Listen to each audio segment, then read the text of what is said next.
In this week's bike review, we take a look at the brand new 2009 WR250R from Yamaha.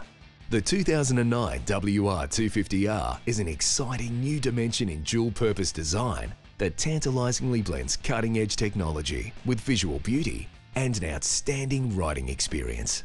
Your very first ride will also reveal the taut, responsive handling and make it clear that this is the new pinnacle in dual-purpose performance.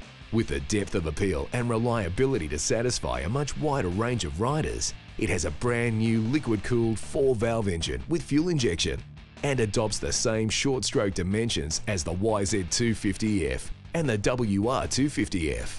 The fuel injection system also promotes excellent fuel economy and environmental friendliness.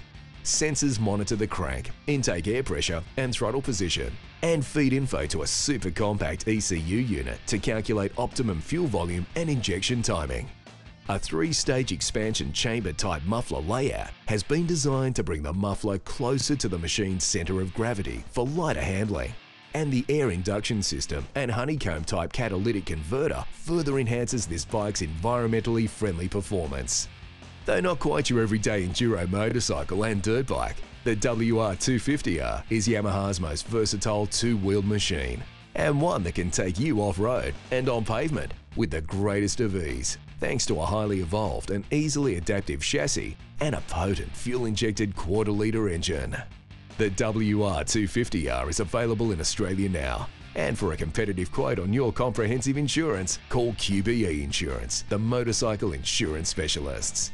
Okay, time for the boys to test it out.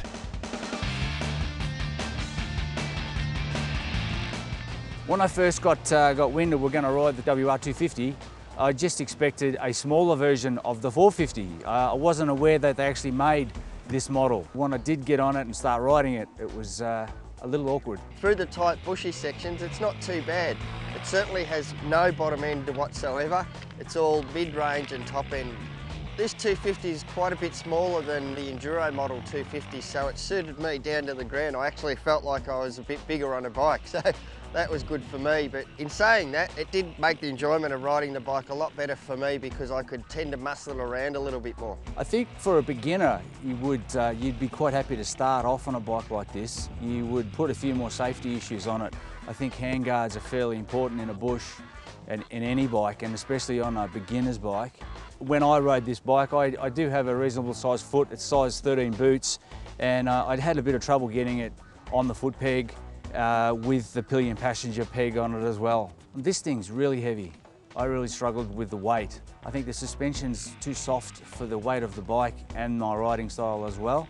The suspension does squat a little bit, and the bike tends to sit on the ground a lot more. It doesn't jump on top of the rocks. A couple of the things that I did like about the WR250R, you know, it's got a reasonably easy, accessible speedo, timer, etc.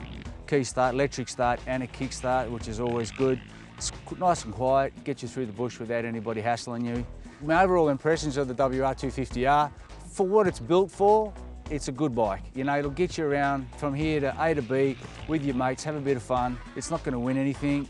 Overall package is quite nice and neat, but it's not my cup of tea. It's not a racer's bike at all. It's just a general trail bike. This bike's really built for the beginner. It's not going to get you in a lot of trouble. It's easy to start, it's fuel injected, low maintenance. It's got pillion foot pegs, you can take people with your riding. So it really is built for one thing, and that's for somebody to go trail bike riding from one destination to the other. It'll get you around, not a problem, but it's not going to get you there in light speed. It's going to get you there in a lot of fun, that's for sure.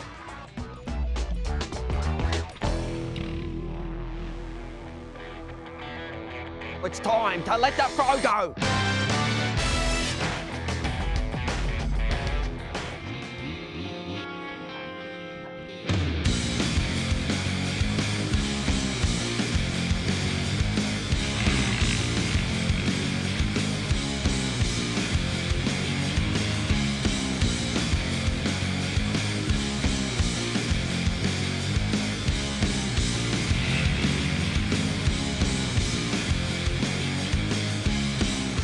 Once again in the soggy conditions, the Fro gets a Yamaha through the course at 3 minutes 35. Let's see what he can do in the quarter mile.